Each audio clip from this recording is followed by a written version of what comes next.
Okay, shout out to Jessica Washington for writing this article.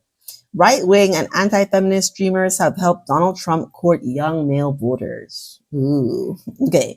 I think it's very important to seek out information that isn't spoon-fed to you, right? Whatever is on your feed right now is because of your viewing history. And it's important to be exposed to opinions and perspectives different than yours so that you can, think constructively and critically, right? So stay with me. Stay with me in this, okay? Well, today is going to be the most important stream I've ever done. Adin Ross 23 proclaimed to an audience that peaked at more than 500,000 viewers in early August.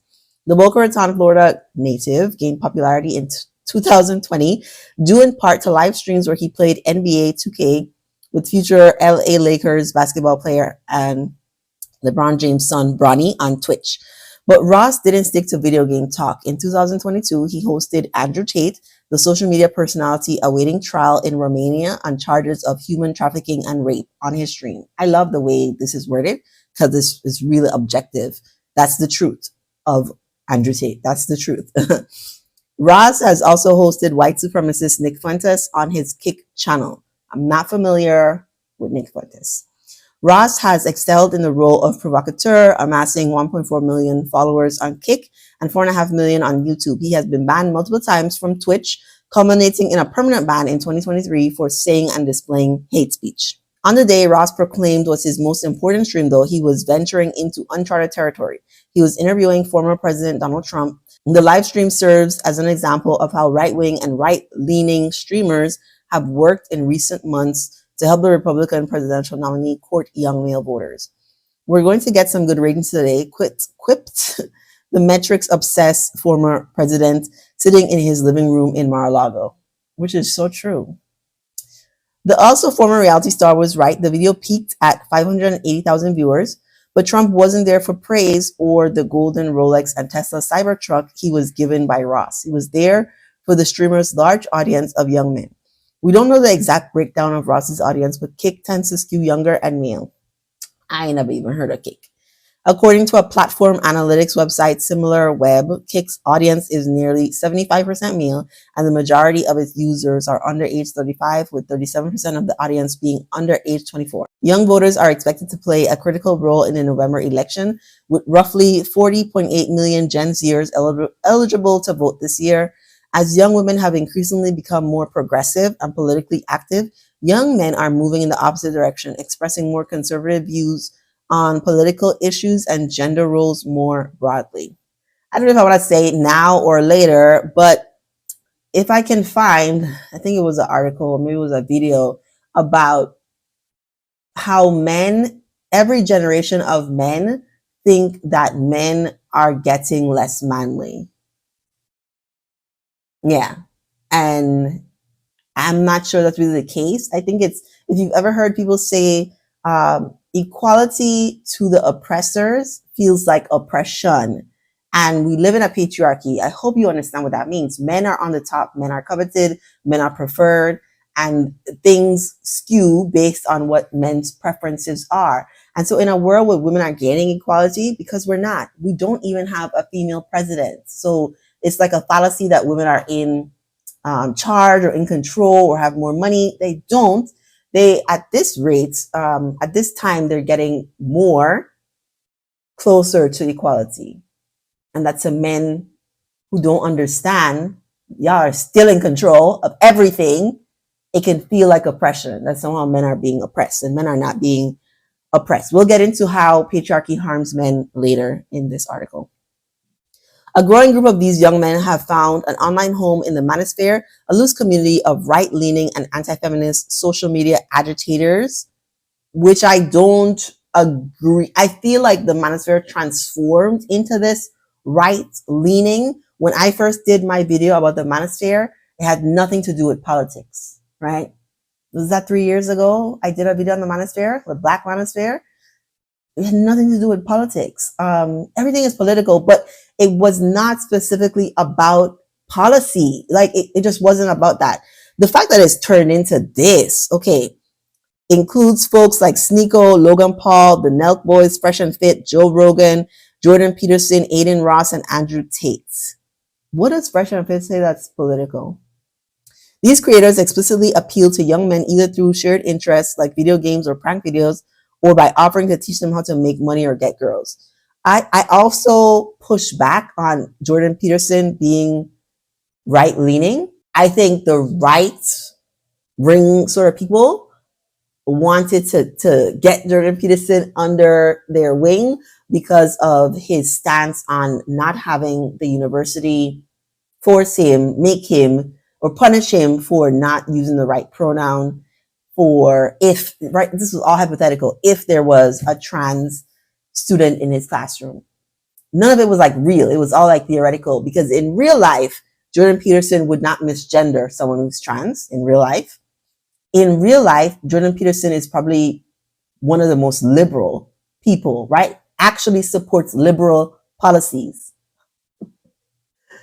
He just did, he didn't even say anything bad about trans people, but the, the right winger sort of people, I won't even call them conservative because it's a hate for anything outside of the box, really latched onto that and had him interviewed on all kinds of things. But Jordan Peterson talks about loving his wife. He talks about taking care of his family. He talks about being a human being that works with a purpose, that contributes to society with a purpose. He believes in liberal policies. Okay, I'm not here to defend Jordan Peterson, but I see how there's been a mix in things. I also respect Joe Rogan. I can't say I like him, but I respect Joe Rogan's and I value his opinion. I do. These other people, I don't know. Andrew Tate. My son and I had to talk about Andrew Tate. This is why I think this kind of information is important. Similar to how men seem to think women's rights or like reproductive rights is a woman issue, a thing over there that they don't have to deal with. And why would I have to focus on voting for that, or that being a policy that's important to me? Like 50% of the population is women, and you are related to women. Do you not care? You don't care? Okay. I care about my son. I care about my partner. I care about men in general. And so this is part of why I'm doing something like this, because a lot of these policies harm men too. Okay. A recent survey by the Equimundo Center for Masculinities and Social Justice, a nonprofit focused on gender equality and promoting positive masculinity, found that more than 40% of young men trust one or more misogynistic voices online, including Tate and Peterson. I do not think Jordan Peterson is misogynistic. I will push back on that. Girl, Jessica, did you watch Jordan Peterson's videos? Okay, the old ones from when he was teaching in Canada, that's the foundation. Have you watched him after he got COVID and almost died? He's not misogynistic. Okay, Tate, the real life case against Tate over there in Romania, trafficking girls, yes. Misogynistic would be an understatement. He engages in illegal activity, but he was mixing truth with lies, which is what a lot of these, people who get popular do. Who are arguably at the more extreme end of the spectrum from someone like Ross. Researchers note that this percentage is higher than the number of young men who trust either Trump or President Joe Biden, and nearly 2/3 of Gen Z Americans said they turn to social media at least once a week for their news, according to the Morning Consult, compared with just 27% who said they watch broadcast news. I wouldn't encourage anybody to watch the news. I think getting your news from social media is fine. Fact checking, I think, is even more important, whether you're watching the news from reputable news outlets or not. Look at multiple news outlets to see how they're reporting the same thing. The people up top, the people with the most money and control over these, several of the news places, just, they're not trustworthy. So I think it's important to get it from multiple sites. The Trump campaign has taken notice of this and is tapping into the platforms of Ross, Logan Paul, and the Nelk Boys, among others. Is Logan Paul the one that went to the Japanese forest and filmed like people who had hung themselves? Is he the one? The Logan Paul I know is just the fighter. But I know he had like a internet persona before that. During Ross's live stream with Trump, he asked the Republican presidential nominee to speak directly to the first-time voters in the audience. I love having a young audience, Trump replied. Right now, you don't have the American dream. Trump is full of shit, okay? Does anybody have the American dream? Is the American dream attainable for the average American? I don't have data on that. I want to say no, based on when they compare generations to generations and baby boomers and how they were given money by the government, how the war affected the economy, when you broke down what their income was to what the cost of housing was, to the cost of a degree was, right to the cost of raising a child, much more affordable than it is today. So I would say there really is no, that's not a lie. I think the American dream is out of the way for a lot of people, unless you're better than most in a number of different areas. The former president, I mean, like if you're in the top 10, 20, 10% of skills in the population, I think the American dream is accessible to you, but it's not really the American dream if it's only there for the elite. The former president's appeal to young men's concerns about the American dream is pointed. Although men still far out earn women, their earnings in the United States have fallen in the last 40 years, meaning they make less than their fathers and grandfathers. Well, that's what I said. I read this article before, but you know, you forget some things. Experts say this trend contributes to feelings of financial disenfranchisement, particularly as a majority of Americans still believe being a good husband or father means being able to provide financially. I'm thinking about a video about a husband, yes, provides and protects. Great. Sure.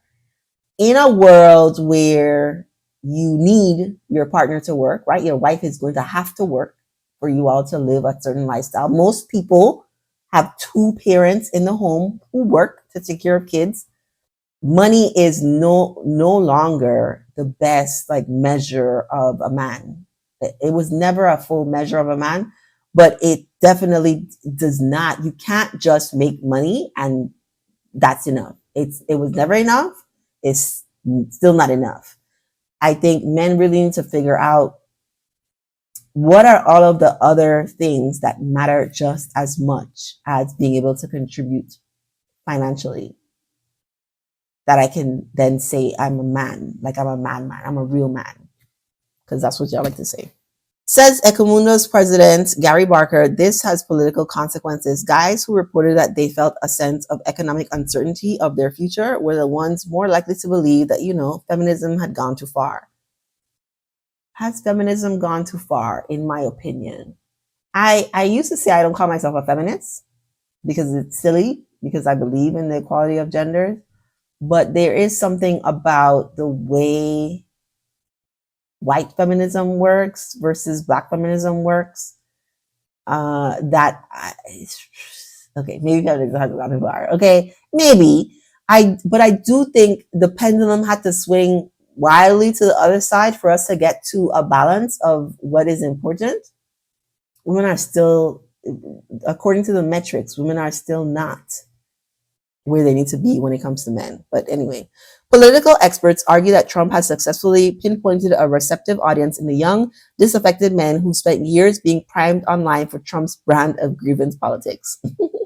There's a growing current among a lot of young men of grievance and feelings of displacement that we're seeing articulated much more on the right, says Daniel Cox, director of the Survey Center on American Life and senior fellow in polling and public opinion for the American Enterprise Institute. Good grief. A conservative think tank. Trump is already positioned to do fairly well among young men, but I think the extent that he can reach out to people like Joe Rogan or Logan Paul and articulate that he is someone who will advocate for them and he cares about what happens to them helps his campaign. Cox argues that this is less about political ideology and more about the way the right and the manosphere have aligned to give men a scapegoat. Okay, wait. This is less about political ideology because if you hear anybody really supporting Trump, they can't talk policies because Trump doesn't talk policies. My boyfriend is a policy expert, okay? So when it comes to policy, Trump does not talk policy. He talks what talking points of Republican Party is, but he doesn't talk policy. They really pushing back against this idea that men are getting it worse. Men are at risk. And in ways they are, but not in the ways that Trump and the people are making it sound. The way that the manosphere influences politics is by identifying the villain, the feminists, the immigrants, he says. I completely agree. I completely agree. From there, it's easy for right-wing politicians with similar messages to make an appeal to these disaffected young men. So I really liked Mitt Romney. Mitt Romney talks policies. When Mitt Romney was running against Obama, I mean, I feel like I never held the Obamas up to here because I understand how this establishment works. Politics is politics. Even when we get a woman, it's going to be the same thing, right? I think it's important for you to identify what your values are, like what are the issues that you care about, right? My number one issue is dismantling white supremacy. That's my number one issue. And so for me, it's easy to make the decision about who to vote for, even though I don't quite care for Kamala. But the right, for such a long time, I think I read this in an article somewhere, they made identity politics one of their talking points. The Republican Party used to stand for conservative values, fiscal responsibility. Now, when you think about the Republican Party, you think about like evil white men who hate immigrants and hate Black people, but will never say to their face. I think they just went far in efforts to win, because winning means access to more money. And I do think there's a group of white people out there who want to maintain white supremacy, really, really want to make sure that white remains right and that there is no real equality in America for people, even immigrants, where everybody in America is an immigrant because your fathers, blah, blah, blah, blah, all of them had to come here unless you're a Native American. So they really did the identity politics for especially poor white people and played on their fears of immigrants coming to take your jobs, even though they're not the same jobs you'll be wanting to get, and that Black people are, coming in. And, I remember that statistic, this when I was in my bachelor's, that there's a projection of 2050, 2035. What is it? That America is going to be non-white majority in a certain number of years. That's the projection with the way interracial dating and all the things have been happening. I think it was like the Hispanic Latino was sharply going to increase. But whatever. Part of this is definitely the identity politics and a fallacy, both of what it means to be able to be successful in the people's America. Melissa Deckman, CEO of the nonprofit research firm Public Religion Research Institute, says Democrats have not made the same explicit campaign appeals to young men as they have to young women in recent years. Trying to meet young men where they are going in the spaces where they tend to hang out online is, I think, probably a good strategy, Deckman explains. In part because I think Democrats have not necessarily done a good job at reaching out to young men, many of whom studies show are disaffected in a lot of ways. There are more recent examples of Democrats highlighting positive forms of masculinity through Vice President Kamala Harris's running mate and Minnesota Governor Tim Walz. Deckman adds, but Republicans have been making very explicit appeals to this demographic, including with Senator Josh Hawley's 2023 book, Manhood. Barker asserts that there is a way forward that doesn't involve catering to our society's worst impulses and amplifying misinformation. It's called empathy. Well, oh my gosh, another video idea I'm thinking is Black women who act like white women. And one of the hallmarks of a white woman or white people, is the lack of empathy. I was listening to this video where she just blatantly said white people lack empathy. I didn't want to believe it, but maybe when I talk about how most white people are racist, right? They're anti-Black unless they were explicitly taught not to be, or they've learned, right? They've unlearned racism, so they're anti-racist. I think another way of saying that is white people as a collective lack empathy. And this is part of why America runs the way it does. It's part of why people don't seem to care about other people's issues. That part I really do not, I mean, I get, but I don't get. Like, y'all don't care. If it doesn't affect me, I don't care. The individualism run rampant in America. He argues that left-leaning political figures need to be able to talk about and advance policies focused on issues that disproportionately impact young men, including a concerning rise in suicide rates and other worrisome statistics about loneliness and mental health. I would agree. I was also watching, what that guy name is, political commentator talking about Black men specifically and their concerns in politics. And I just love that he had facts. I love that he had numbers. But it's true that there are specific things for men that are consistently not addressed.